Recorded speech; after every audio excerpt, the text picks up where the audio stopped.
Esto es Raíces Sonoras. Yo creo que esa es la primera y la definitiva, ¿cierto? La medicina definitiva, la meditación. Hablamos con Miguel, quien entendió que la meditación es su medicina principal para estar en el momento presente. Yo siento que en el viaje pude encontrar mi orientación con el sonido. Y encontró en las medicinas ancestrales su vocación, que es la música y el sonido. Cómo el sonido me ha llevado a la escucha y cómo la escucha me ha pedido silencio y cómo el silencio es la puerta de la paz y de la plenitud. Y nos muestra el poder de la música, el sonido y la escucha del silencio. Nunca vivo la música de una manera que no sea espiritual. Esto es Raíces Sonoras. Comencemos.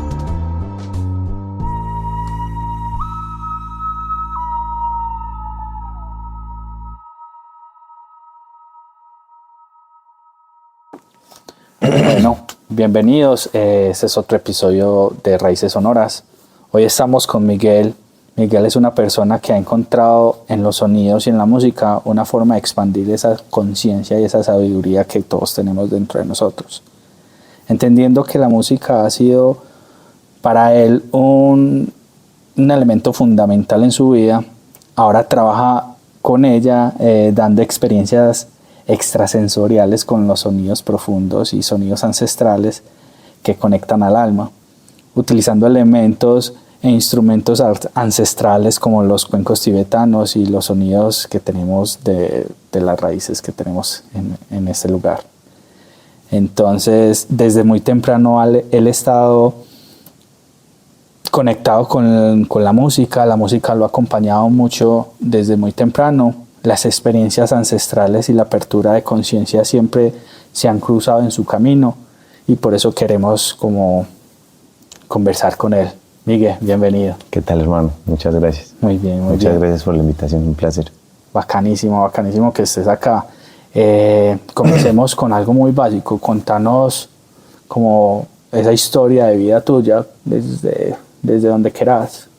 Ahí vamos como conectando todo. Yo siempre como que el recuerdo es la guitarra de mi papá, eso es como el primer sonido, el primer instrumento y es como digamos donde si yo trato de hacer memoria, ahí es donde está digamos mi núcleo y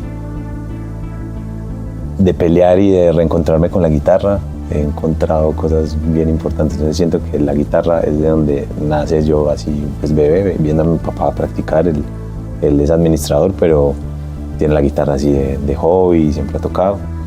Y en la familia se reunían a tocar, los tíos, la mamá, las tías, todos, cantar música colombiana y así, entonces como es que siempre tuve esa memoria como de la música, como en la familia, un tío, el esposo de una tía, pues de la mamá de mi mamá, una hermana de mi mamá, tenía una banda muy conocida, los Ayers, entonces también crecí como con el tío grabando y el abuelo a veces grababa y tenía esa noción siempre como de la música. Y yo salí del colegio, bueno, durante el colegio tuve bandas, me metí, exploré guitarra, exploré batería, hubo un momento super emo, screamo, así que no en película con los géneros y todo eso y gritaba en una banda, era el vocalista, pero pues era gritando así guturales y rasgado y todo eso.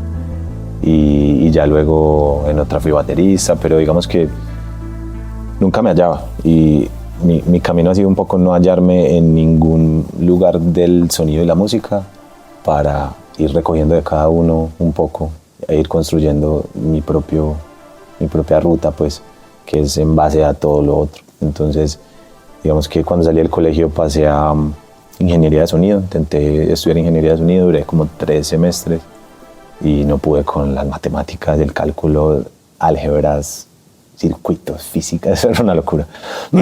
Entonces, pues, yo quería era grabar y estar metido en el estudio y como que dije, no, me salgo.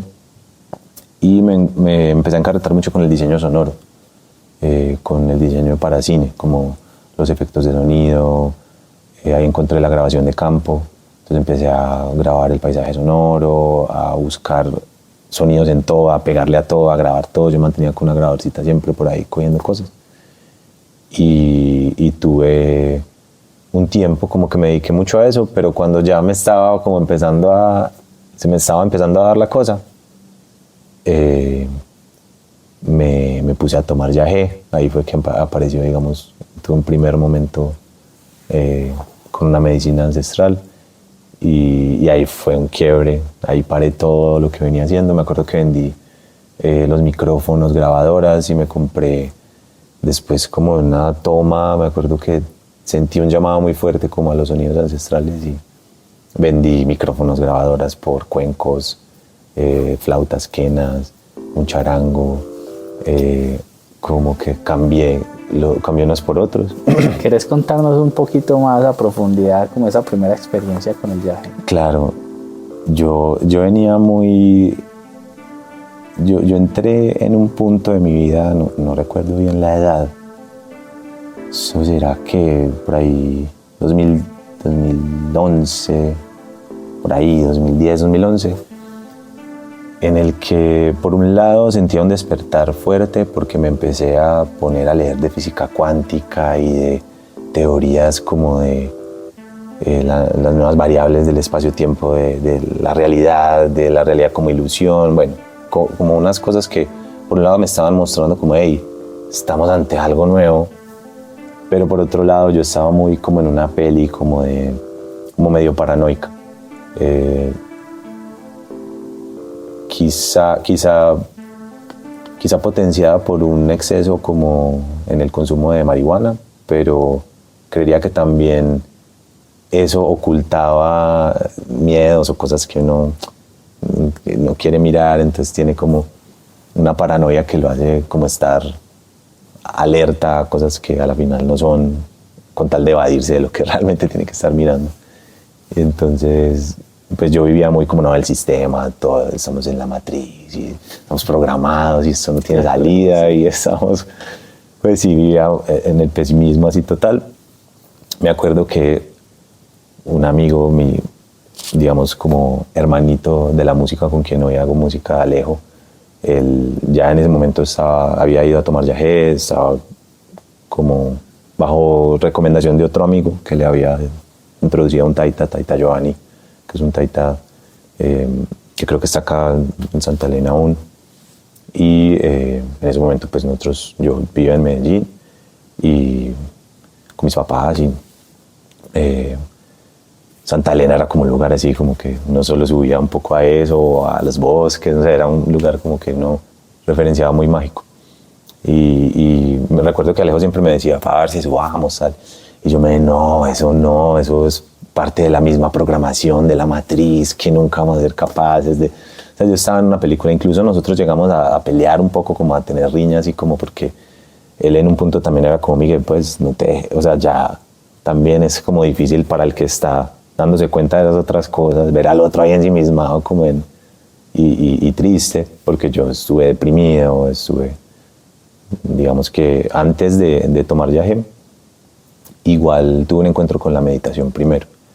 Y en medio yo tenía episodios de depresión fuertes, pues hasta hace unos años, ¿cierto? No es algo, digamos, que tampoco era solo de esa época. Pero en ese momento, mi pareja de ese momento me recomendó una vez, y ella iba a un lugar de yoga que se llamaba Sati Yoga, donde Mercedes, quien era profesora allá, también daba meditación, hacía sesiones de meditación sencilla, meditación shamatha, que llaman en el budismo tibetano, que es meditación de tranquilidad, no requiere y no tiene otro objetivo que calmar la mente y estar pues aquí ahora. Y entonces ella, como sabía que yo tenía esos episodios de depresión, tenía esa paranoia, estaba como en esa constante peso del mundo encima de mí, la humanidad encima de mí. Se me dijo, hey, anda a meditar, yo creo que usted puede servir.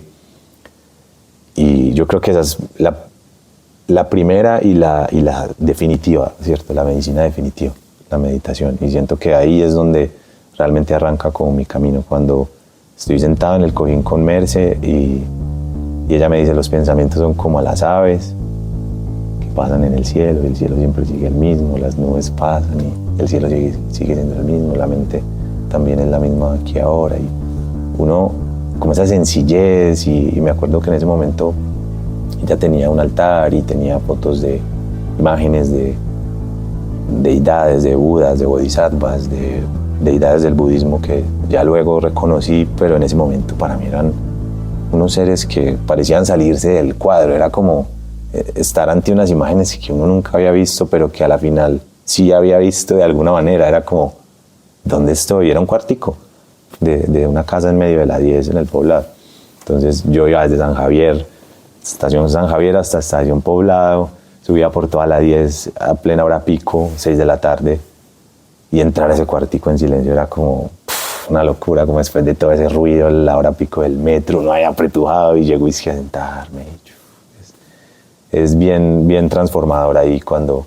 Entonces digamos que en ese momento es donde yo empiezo a decir, bueno, hay que abrirse a otra cosa, ¿cierto? Como que a partir de la meditación y a partir del budismo, sobre todo empecé a escuchar las conferencias que tenía en YouTube y por ahí en internet. Dokusho Villalba, que es un maestro en español, tiene un templo que se llama Luz Serena, es en España.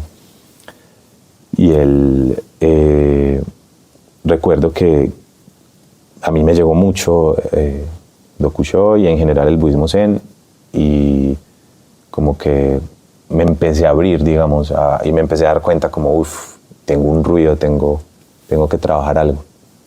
Entonces ya de repente, claro, bueno, tomemos yagé, ¿cierto? Ya, porque eso también yo creo que no se debe forzar, ni es algo como que uno, como que, no, es que eso es para todo el mundo y todo el mundo tiene que ir a tomar, y quiera o no, ¿cierto? Sino como que es algo que se debe sentir, ese llamado, esa conexión genuinamente, ¿cierto? Como que a uno le pueden insistir, pero si no es el momento, no, como que no le llega a uno.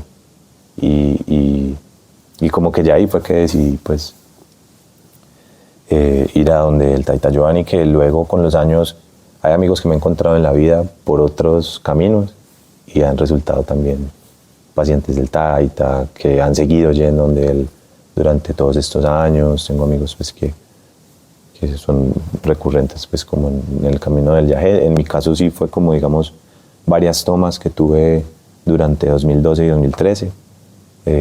Desde entonces no he vuelto a tomar. ¿Y qué sentiste? ¿Qué viste? ¿Cómo lo viviste? Pues eso es tremendo, eso es un montón de cosas. O sea, yo siento que pude, por un lado, expulsar, digamos, como mucho, como de ruido,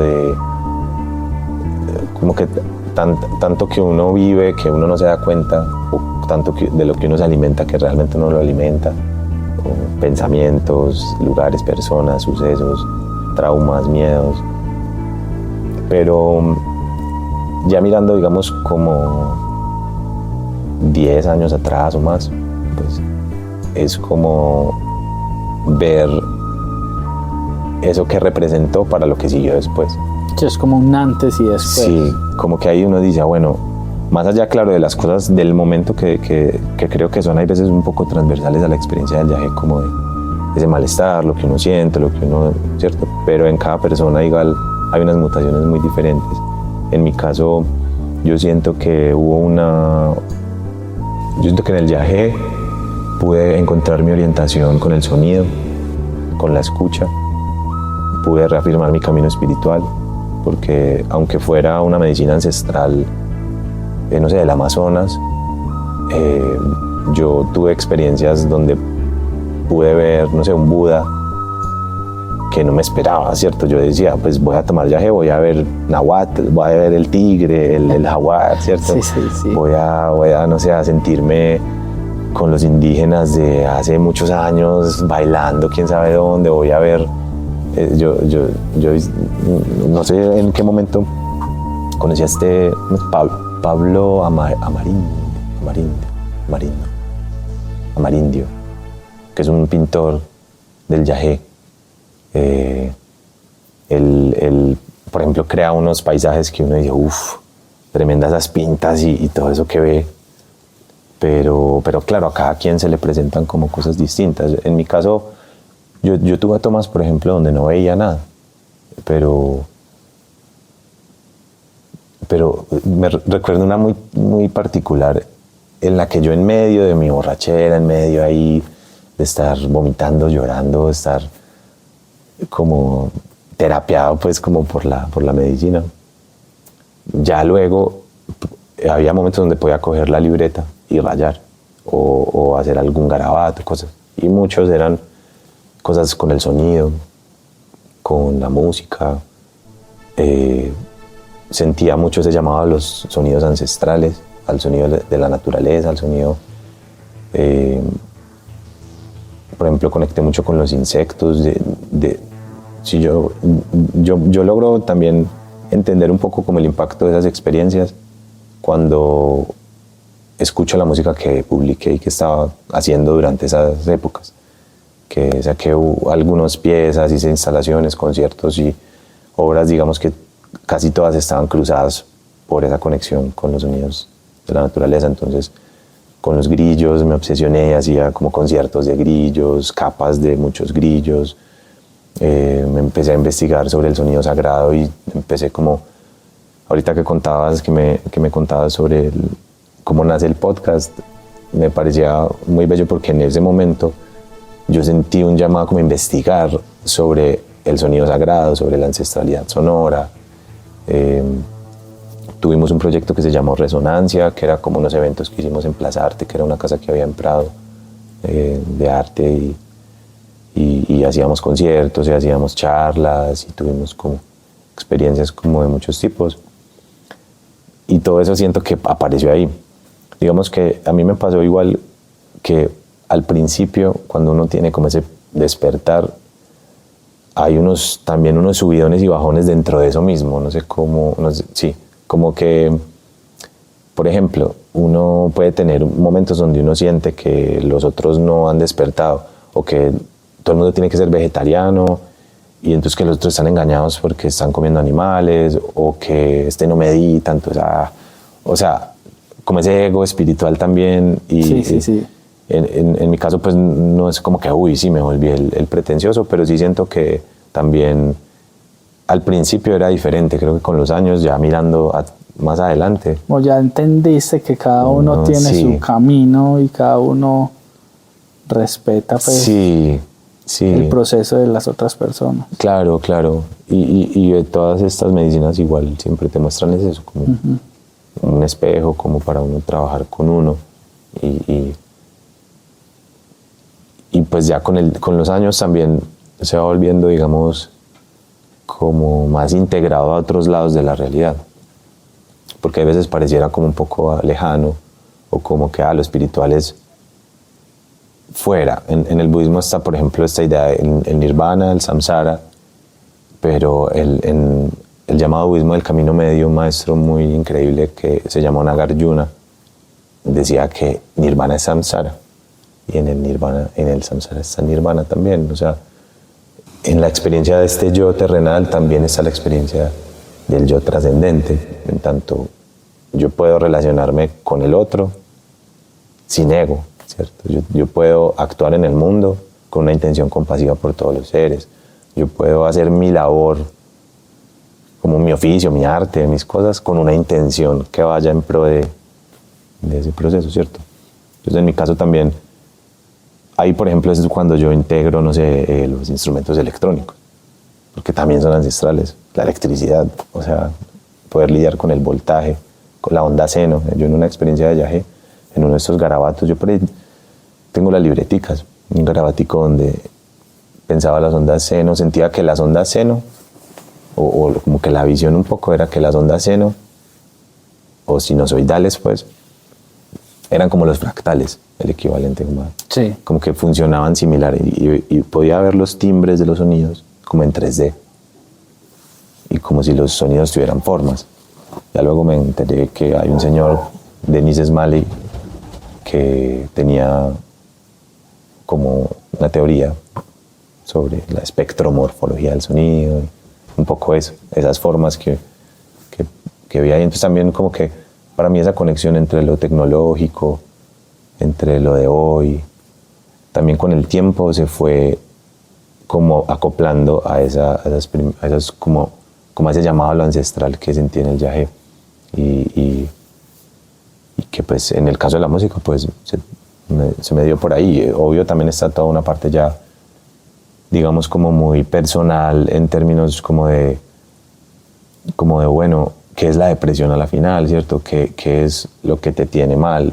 Yo era hay veces quedarme en la cama o no voy a salir, no voy a hacer esto, o me desmotivé, cierto, no tengo ganas ni siquiera, cierto. Entonces empezar a mirar eso es bien tremendo. Yo digamos que en el viaje fue que tomé ese arranque, y ya con la meditación y en mi caso pues con el budismo, que es como el núcleo que he encontrado en la vida, pues es donde, digamos, he guerreado con esa. Parce, es muy bonito porque todo como gira alrededor de ese núcleo que tú tienes, que es el budismo, pero todo te ha llevado a donde estás hoy. Pero quisiera que retomáramos un poco de esa historia personal, porque llegaste hasta el punto del consumo del yaje y esta medicina ancestral que te abrió los ojos o que te abrió como el camino por donde era. Pero ahí, antes de eso, ¿qué estaba pasando en tu vida? ¿Qué estaba pasando en tu profesión? ¿O qué estaba sintiendo Miguel en ese momento para llegar hasta ese punto? Y ahí como conectaste con lo que ya hablaremos de esas experiencias extrasensoriales. Claro. Yo recuerdo un momento que fue como mi fondo, donde tenía, digamos, ya pensamientos suicidas y posiblemente, pues ya en un punto la paranoia es tal que te empieza a encerrar. Entonces si uno no la ataja y si uno no le dice al menos a otro, hey, ves, estoy en esto y el otro, o al menos sirve mucho el que está afuera y te dice, hey, te veo encerrado en esto, o sea, como que, y te toca y uno es ahí, uno es en sí mismo. Y yo me acuerdo que yo me empeliculé mucho con The Wall, de Pink Floyd, y yo viví The Wall como muy intensamente, o sea, como que la construcción del muro y la relación con la mamá y el sistema y la industria y la guerra, y me acuerdo que me veía mucho por esa época hay una grabación de un concierto de The Wall en Berlín que es con invitados y eso es increíble. Y entonces para mí era como que ahí estaba, sin darme cuenta, lo que me estaba amargando y lo que me tenía deprimido también era la puerta como a mi despertar, digamos, o más que mi despertar, era como ese primer paso, eso primero que tengo que mirar para poder seguir adelante con mi vida. Lo que, digamos, me va a bloquear a mí, lo que no me va a dejar crear, lo que me va a hacer triste, lo que es todo eso no tratado.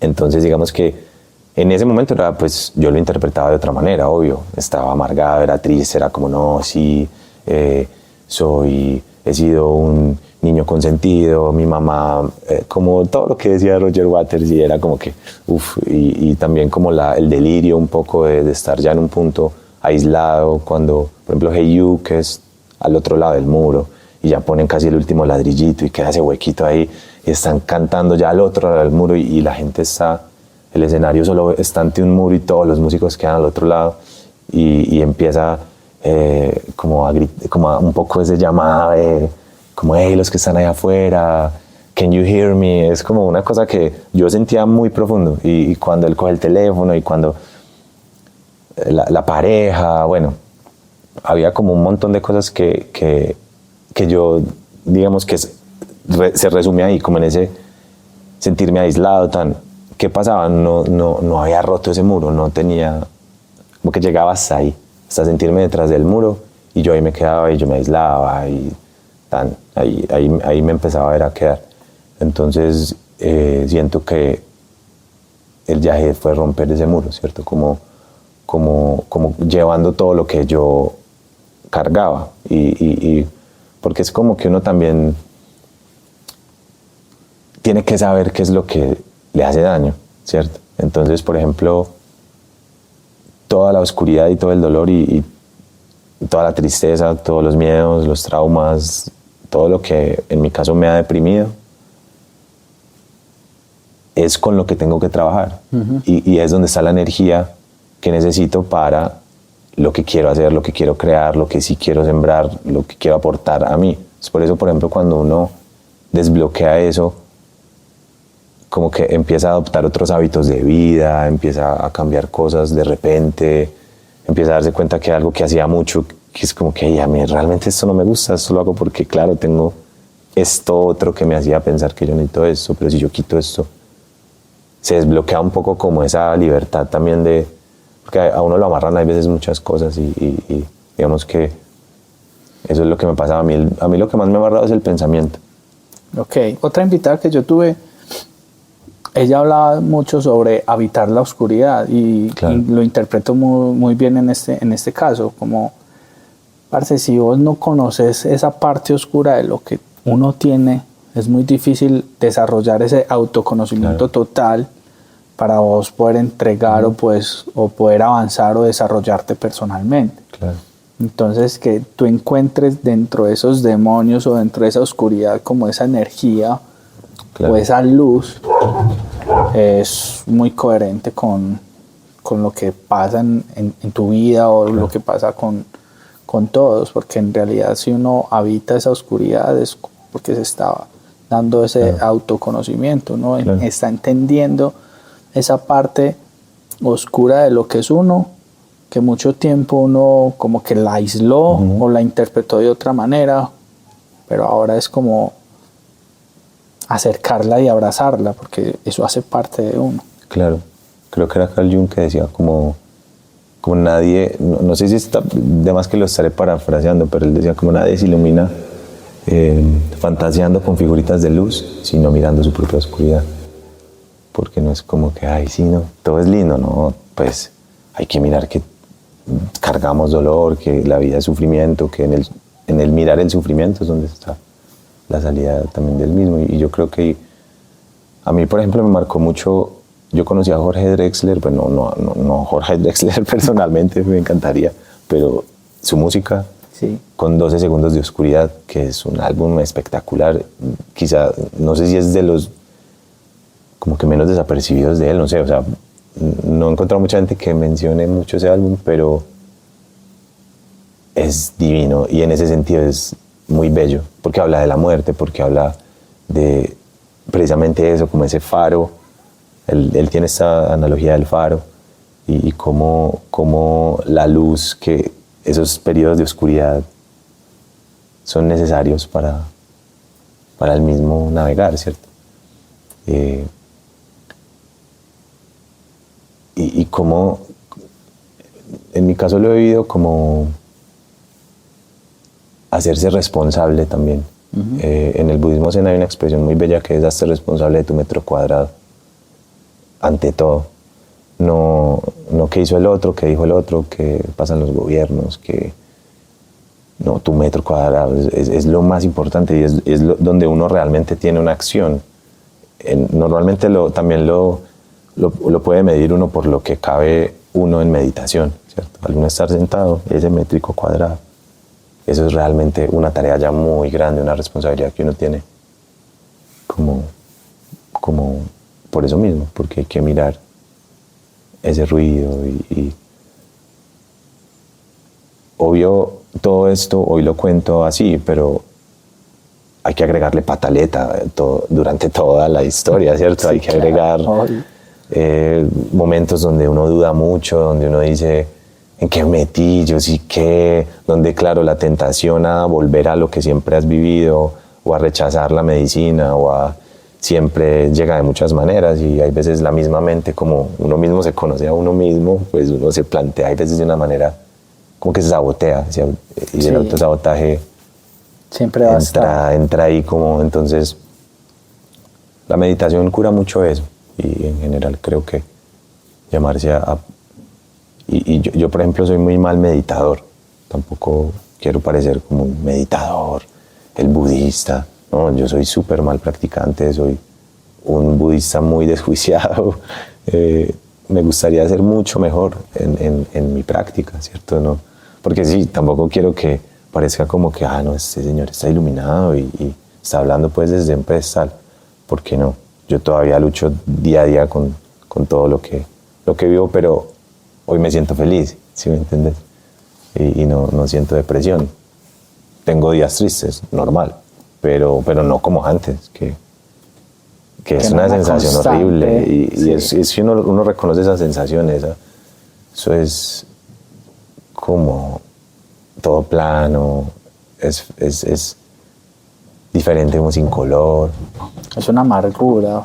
Sí, es algo que pesa mucho y los días se vuelven difíciles. Bueno, Miguel, yo quisiera como preguntarte, ya conociendo como todo este camino que nos has relatado, ¿cómo llegaste o encontraste esas experiencias ancestrales? ¿Cómo empezaste a combinar todo esto? Sí, ¿cuál fue el contacto? Pues ahorita nos hablabas que tenías un amigo que él fue el que te contactó con eso, pero aparte de este chamán que nos relataste ahorita, ¿has tenido...? A ver, con el budismo he tenido, digamos, mi primer contacto fue a través de libros, a través de, en YouTube, viendo lo que te decía Dokusho Villalba, fue un maestro súper importante.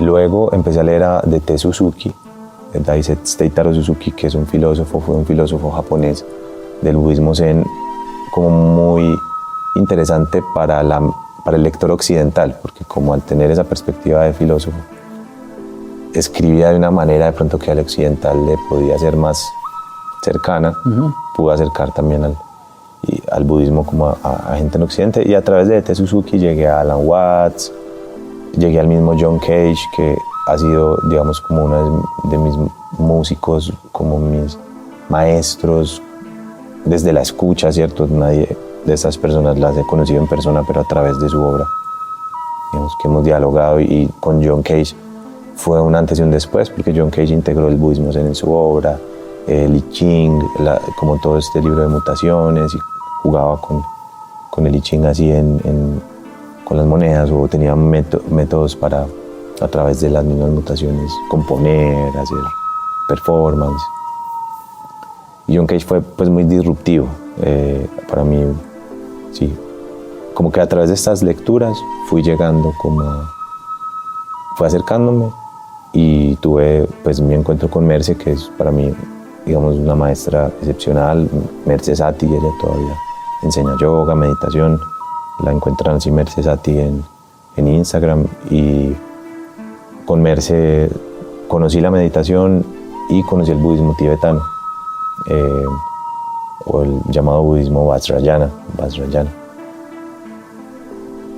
Una vez yo frecuentaba mucho estas librerías, antes había una en Santa Fe, ahora creo que están en mi centro. Bueno, siempre me gustaba entrar en esas librerías esotéricas donde había unos libros ahí raros, pero había otros, unas joyas, y siempre traían unos libros de budismo muy buenos, de meditación, maestros que buscaba, o esta editorial Kier, o Kairos, editoriales que me empezaron a gustar mucho, que las empecé como a escudriñar mucho. Por esa época también empecé a estudiar filosofía, entonces como que ya integraba también un poco como las lecturas filosóficas porque en la escuela, en la Academia de Filosofía acá, pues es occidental, ¿cierto? En cambio, pues tener todo el bagaje de Oriente siempre me gustó mucho. Y un día en esas librerías había un cartelito con la foto de un maestro, un lama, el lama Dudjom Dorje Rinpoche, que estaba como una carita sonriente, y decía, va a venir el lama a dar una charlita sobre el Sutra del Corazón, que es uno de los sutras más importantes del Buda.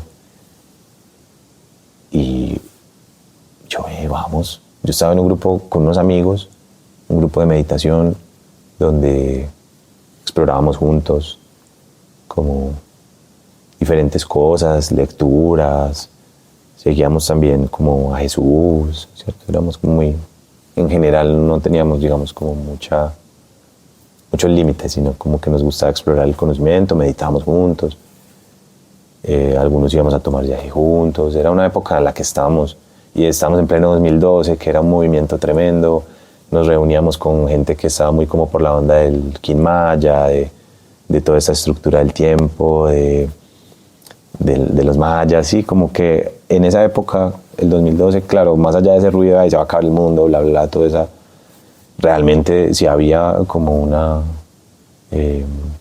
proyección ancestral de ese año en torno a una transformación energética que, claro, no iba a darse de pronto ahí localizada, pero la hemos vivido, sí, como que localizada en medio un poco como de ese rango de tiempo. Y por esas épocas, como todo, había mucha intensidad de eso. Explorábamos, sí, como diferentes cosas.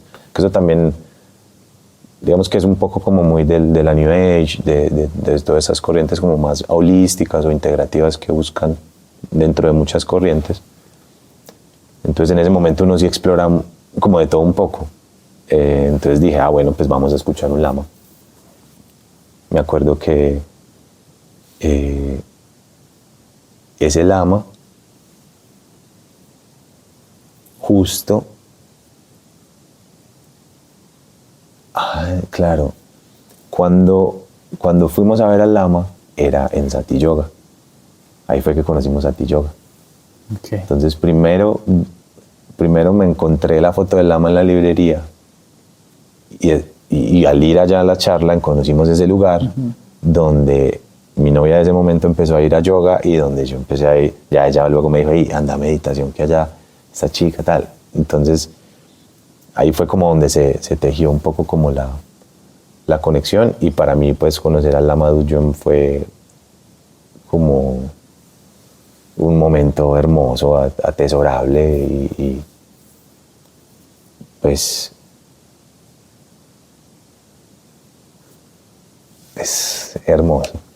Bonito, muy Porque bonito. Ha sido como una experiencia muy linda que te ha llevado como por varios caminos, pero todos son como muy similares. Sí, se conectan. Sí, yo quiero que nos metamos mucho en ese mundo tuyo de la música. Empecemos a explorar un poco más ahí. Y la primera pregunta que tengo ahí es como, ¿cómo has encontrado en los sonidos y en la música una herramienta para expandir tu conciencia y tu sabiduría?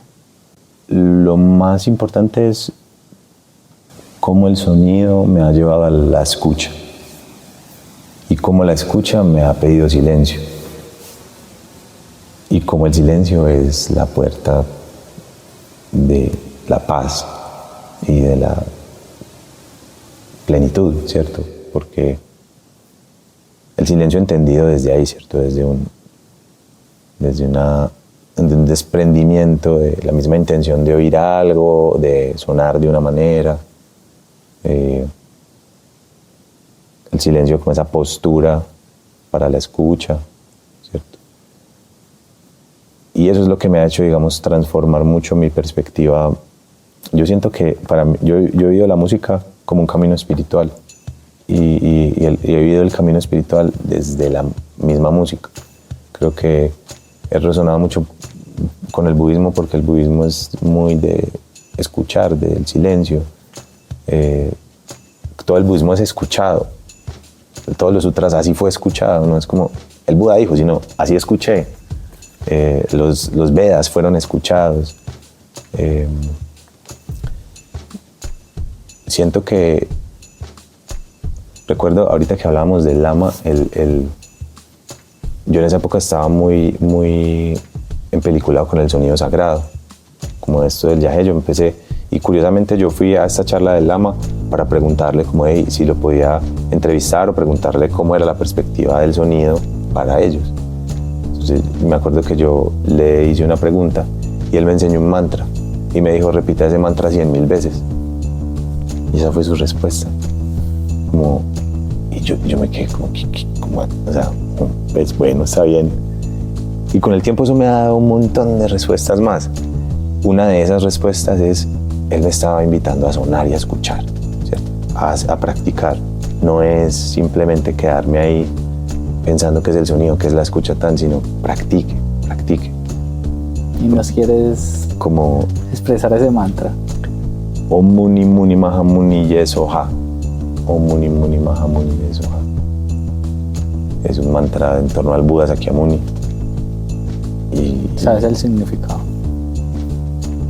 Es que los mantras, pues más que tiene un significado literal, sí, pero no, pero digamos que más allá de eso, lo importante es este proceso de repetición, de la práctica del mismo mantra, de la integración del mismo mantra.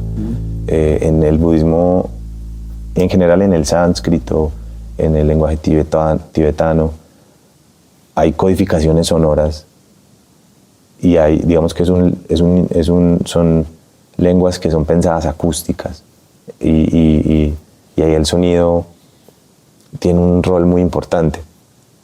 Yo digamos que en gran parte me incliné mucho hacia Oriente por eso, sobre todo para mí el pensamiento Vedanta Advaita, el pensamiento dualista, algunas ideas de las Upanishads, de la cosmología Samkhya.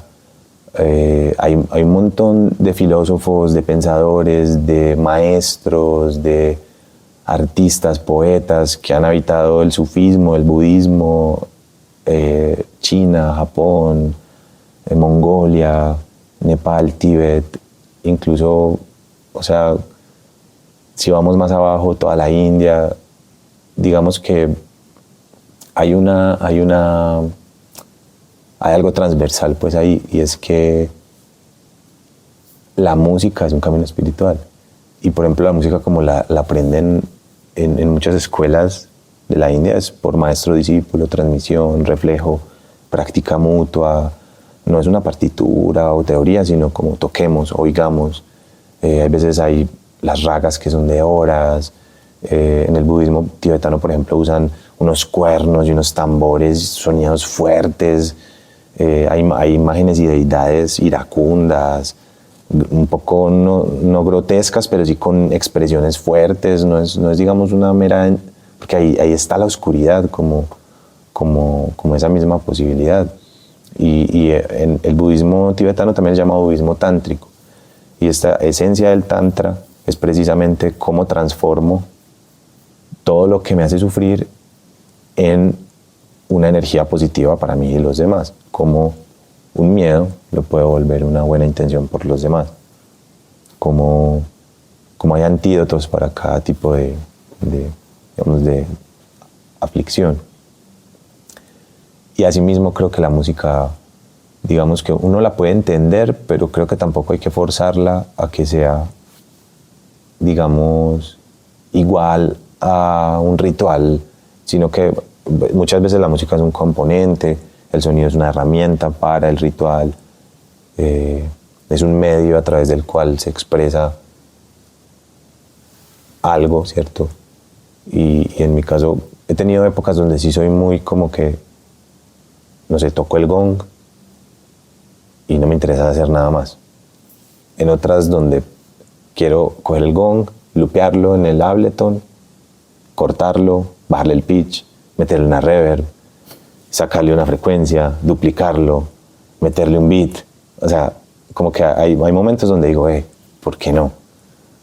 Pero no puedo pretender que conserve la misma esencia al hecho de tocar el gong solo y de disponerse también ante un concierto de gong o ante una experiencia.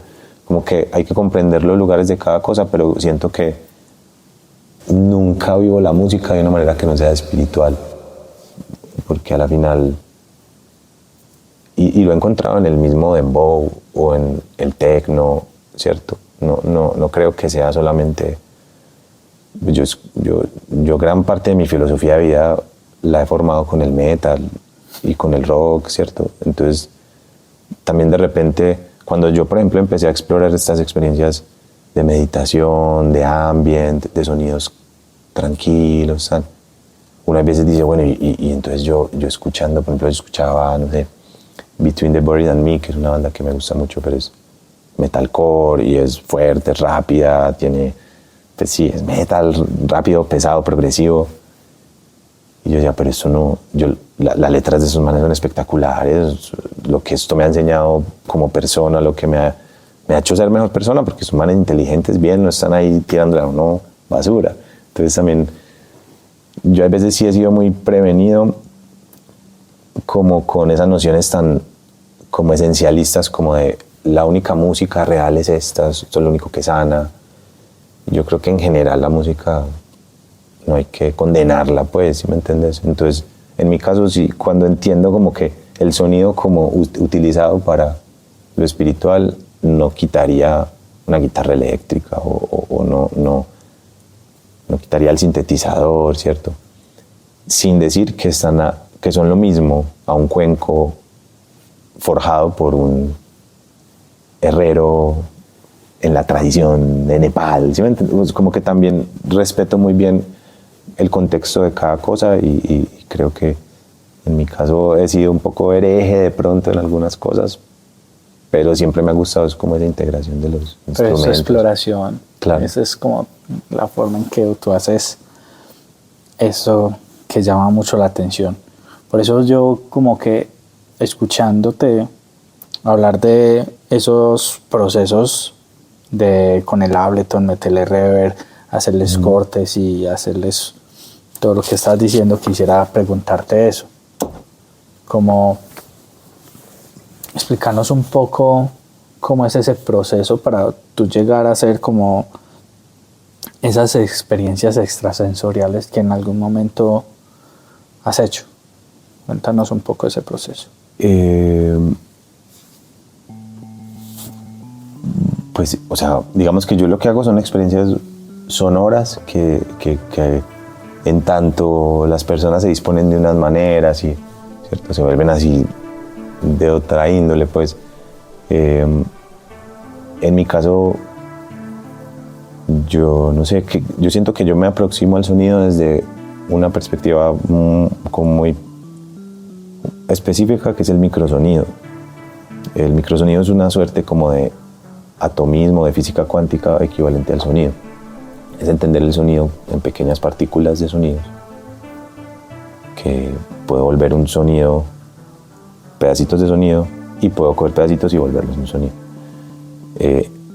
Esta perspectiva me gusta porque entiende el sonido como materia, como algo plástico, maleable, independiente de su fuente, que es lo que se llama acusmática, cuando el sonido se escucha sin tener en cuenta su fuente. Esto porque es importante, porque ahí es donde uno no le importa si es este instrumento o el otro, si viene de un lado o del otro, si va para un lado o para el otro, porque es materia sonora. La extraigo de aquí, la muevo aquí, la proceso aquí, la puedo recomponer, la puedo combinar como algo, un medio químico o culinario, ¿cierto? Como que puedo coger ingredientes y preparar cosas. Y no tengo límites, ¿cierto? Así como, claro, alguien podrá coger esta especie, esta cosita, ya es lo que uno busca. Entonces, si uno parte desde ahí, no hay géneros, no hay límites rítmicos, lenguajes. Puedo utilizar algo que proviene de la escuela experimental y puedo igual utilizar la escala de mi menor y puedo hacer estructuras pop de estribillo, puente, verso, ¿cierto? Como que, pero las puedo a eso agregarle la experiencia del paisaje sonoro, o puedo procesar, como ahora te decía, el gongo, los cuencos, y con eso hacer otros instrumentos para otras cosas. Entonces siempre, digamos que trato de trabajar muy libre, siento como el estudio como un organismo donde suceden los sonidos, y he hecho como, por ejemplo, en Italia hice una residencia unas semanas donde me dediqué a grabar, era en una zona rural de Italia donde grababa los grillos de la zona. Entonces me dedicaba a grabar insectos.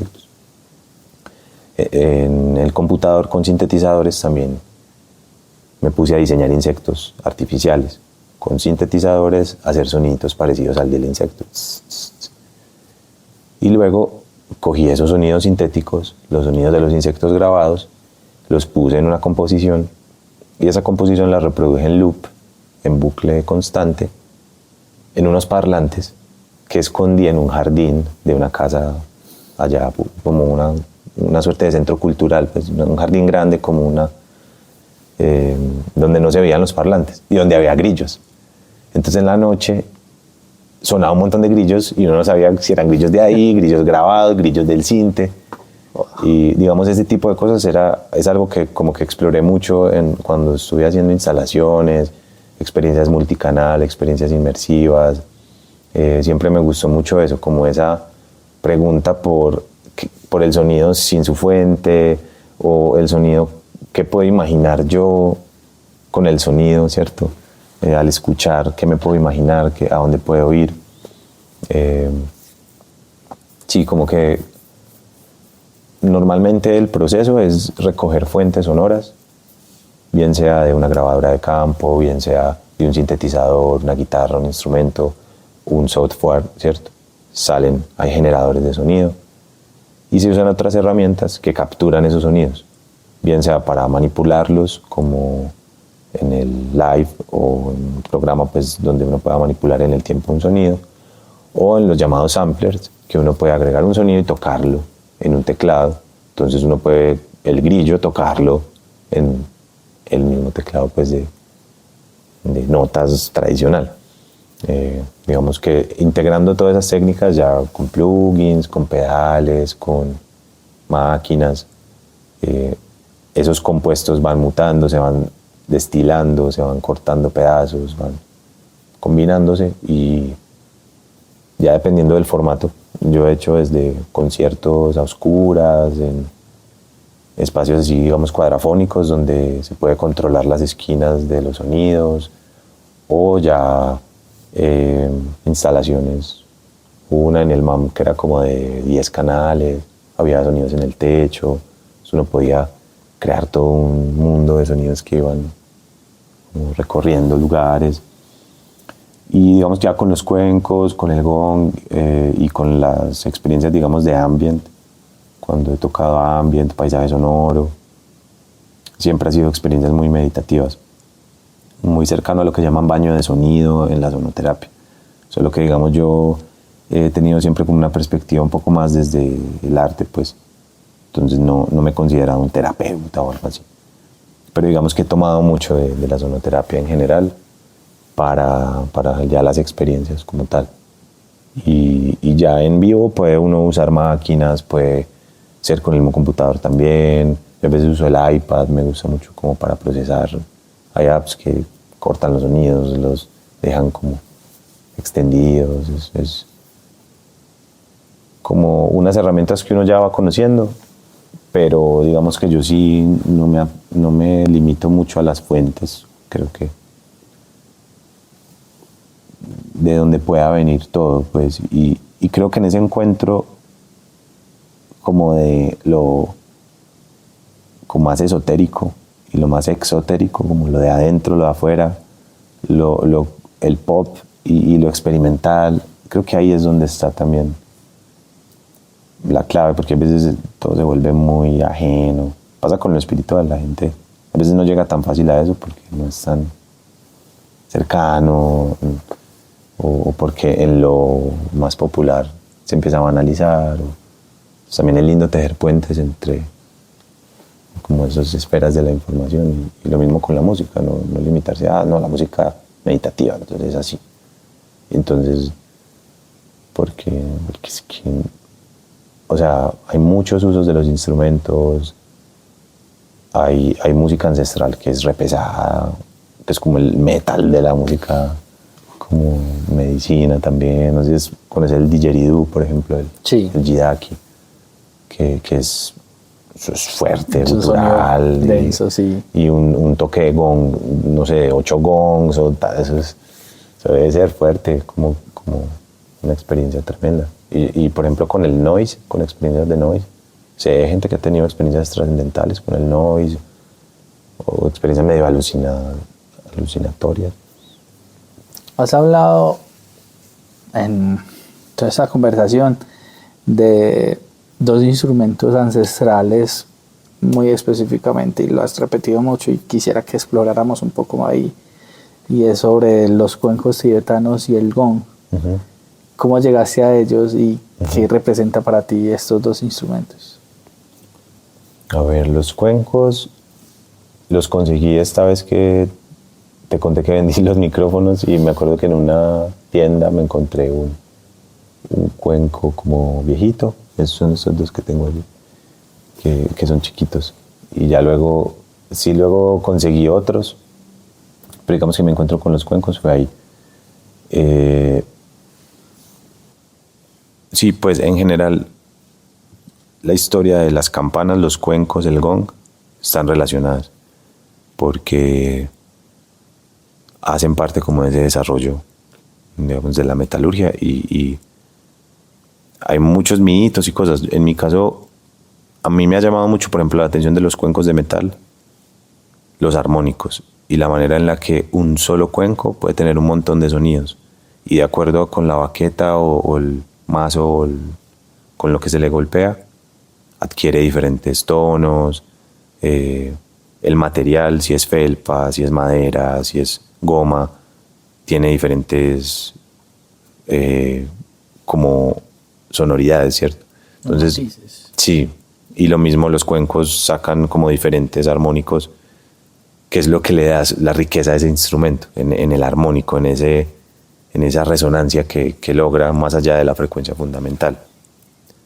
Y digamos que para mí el gong es en ese sentido el máximo, como la máxima expresión de ese juego de armónicos. Y en los armónicos creo que es donde está esa fractalidad del sonido, porque a la final todos los timbres, todos los sonidos son ondas seno multiplicadas y multiplicadas y multiplicadas, y es como que son estructuras armónicas como en una matriz.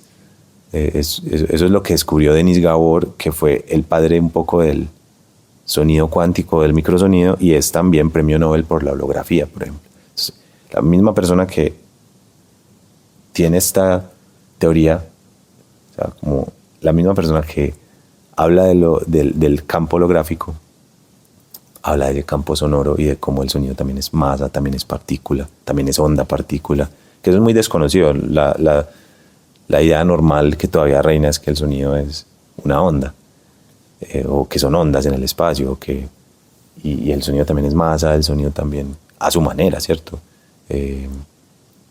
Y si uno rastrea en la India, ya el sonido es un elemento, y el llamado Shabda. Hay yogas que están orientados a buscar ese sonido. El Om, los mismos Vedas. Es que toda la estructura, hay unos investigadores que se me escapa su nombre en este momento porque son, creo que alemanes, Moebius, bueno, ellos tienen esta idea del fonocentrismo, y ellos dicen la cultura sánscrita es fonocéntrica, porque ubica el sonido en el centro de la práctica, de la devoción. La acústica misma es una práctica espiritual. Hacer sonar las cosas es fundamental. Cómo suenan las cosas. El Om, por ejemplo, no es como así Om. Pronunciar realmente el Om es una práctica para poder que recorra la nariz, que recorra la garganta, que nazca, que eso recorre todo el cuerpo y anda por los chakras. O sea, eso tiene una complejidad. El solo Om, solo pronunciar el Om.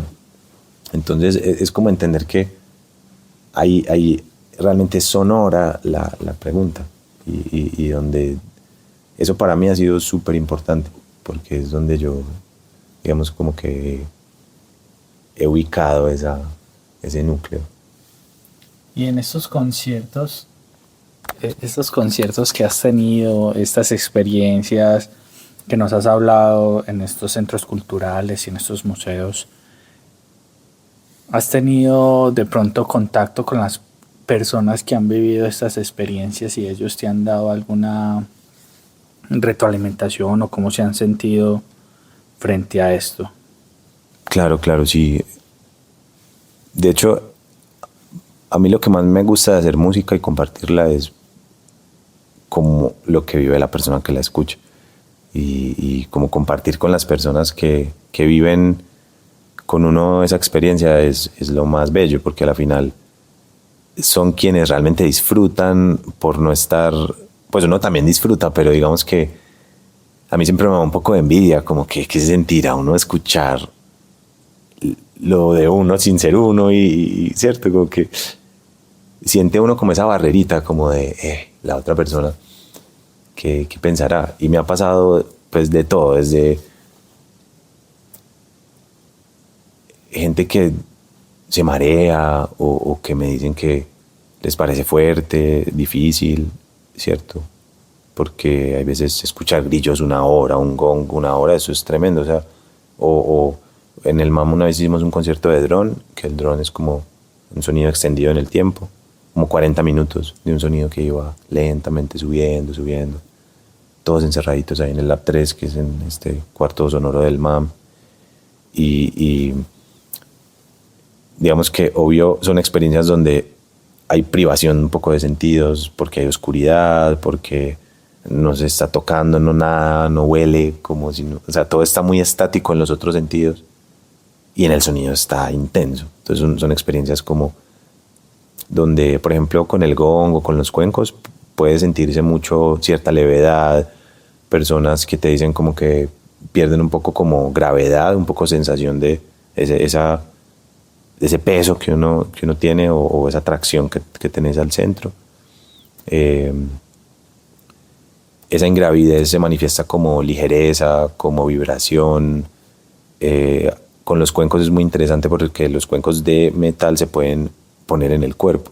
Entonces también la vibración se puede sentir directamente en los huesos. Es como un contacto con el sonido que también se vuelve táctil, que impacta también a la persona porque normalmente estamos acostumbrados al sonido más desde afuera. Entonces yo también he estado explorando un poco como zonas para trabajar del cuerpo. También he tenido algún acercamiento a los diapasones, esos diapasones que se usan como también directamente con el cuerpo. Entonces pues gran parte del proceso con eso es lo sueno y la otra persona que siente, y diálogo con esa persona y buscamos entre los dos, no tanto como una cosa como mágica que esto suena y ya te va a llevar a no sé dónde, sino como bueno, cómo nos conducimos hacia allá.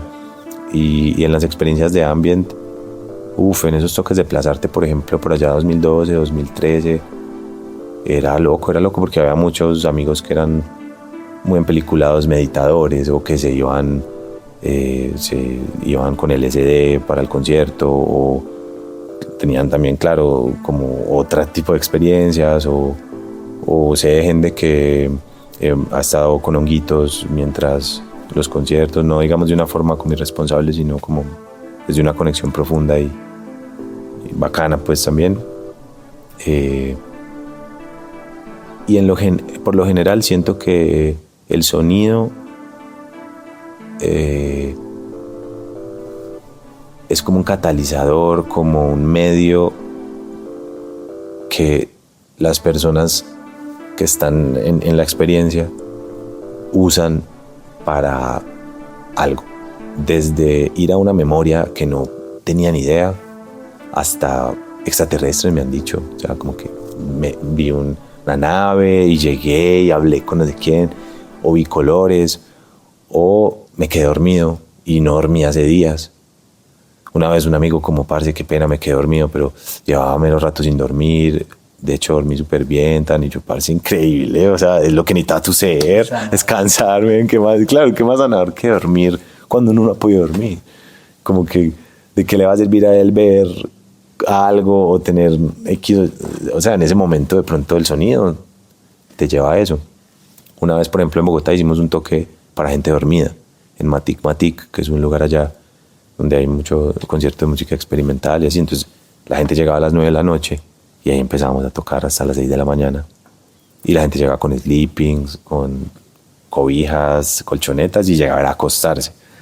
Entonces yo llegaba a las 10, quedaba un rato ahí parchando y tal, pero en un punto, pum, me acostaba y todo el toque así. Entonces, claro, el otro día uno conversaba con la gente y era como re loco porque era como que había gente que medio se despertaba o que sentían experiencias como si hubieran consumido alguna sustancia, porque claro, dormir con sonidos experimentales, había toques de todo, paisajes sonoros, había cosas más ruidosas también, entonces las experiencias siempre son muy diferentes, pero siempre siento que el sonido es un catalizador, que en la misma música también es así, y si uno hace música con letras o también pasa, no de la misma forma y no de pronto llegando a las mismas cosas, pero en general la música es una herramienta de transformación muy grande, como para el que la hace y para quien también la vive, ¿cierto? Puede ser un poco, también tiene su... No, o sea, es que esas categorías que a veces hacen separar como que esto es lo bueno, esto no, también hay veces hay unos patrones de liberación en brincar y gritar y cantar y que claro, pues también estar usando, eso puede ser una catarsis también para un proceso que estés viviendo y sí, como que no separarlo es también donde he encontrado cosas interesantes y donde la gente también conecta de otras maneras, porque también hay veces me encuentro amigos que me dicen como Miguel, no entendí nada, eso es un ruidito, eso es tan raro, sé qué es lo que hace, entonces uno dice bueno, todo bien, ¿cierto? Pero es muy diferente pues como entre una persona y otra, o sea.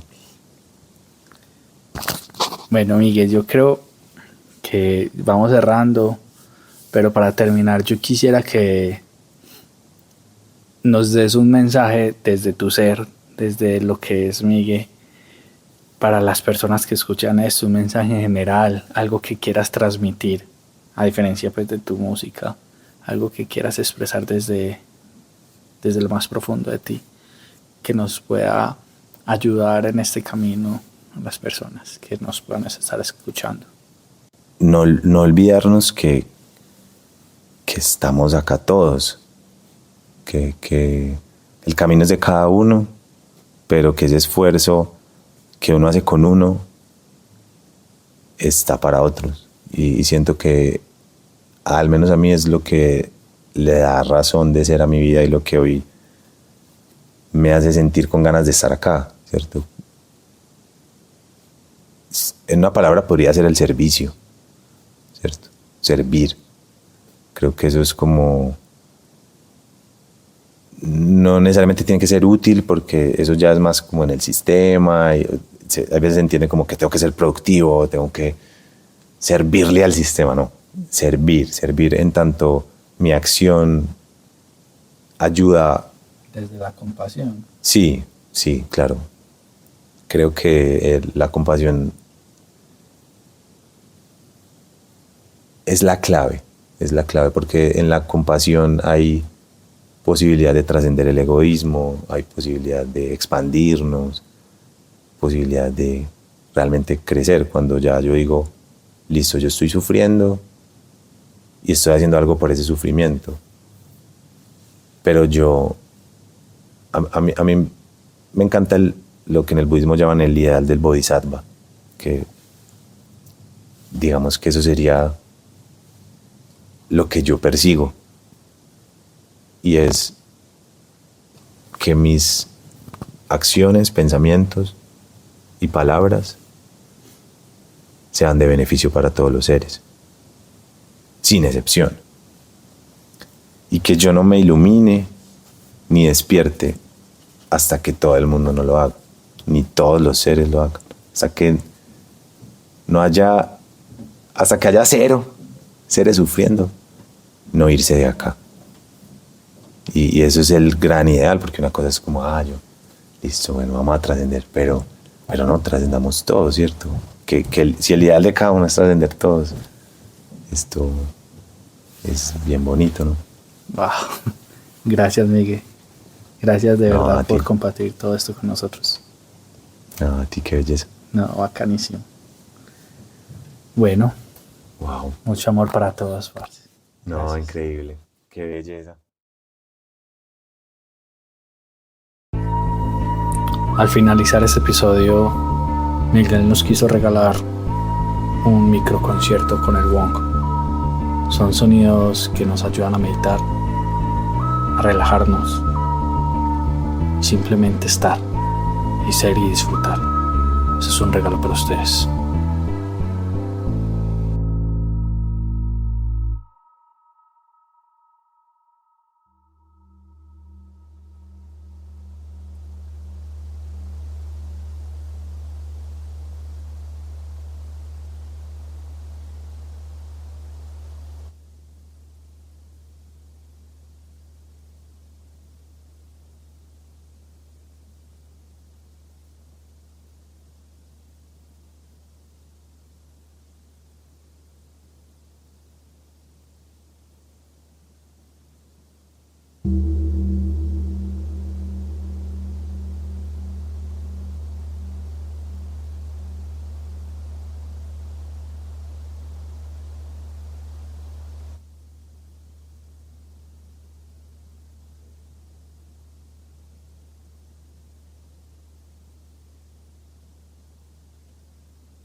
Hemos hablado del silencio, el sonido, la música, el alma, la meditación y todo lo que Miguel siente en su corazón que lo llena de vida, lo que él quiere entregarle a la vida y al mundo. Encontremos nuestra vocación en lo más profundo de nuestro ser, escuchando ese llamado del alma que todos tenemos, para ayudarnos a trascender entre todos y vivir en paz y armonía. Si quieren saber más de Miguel, lo encuentran en Instagram como @MiguelIsasam y en Spotify como Miguel Isasa. Y si quieren conocer más de nuestros episodios, síganos en Instagram como @podcast Raíces Sonoras y en Spotify estamos como Raíces Sonoras. Mucho amor para todos.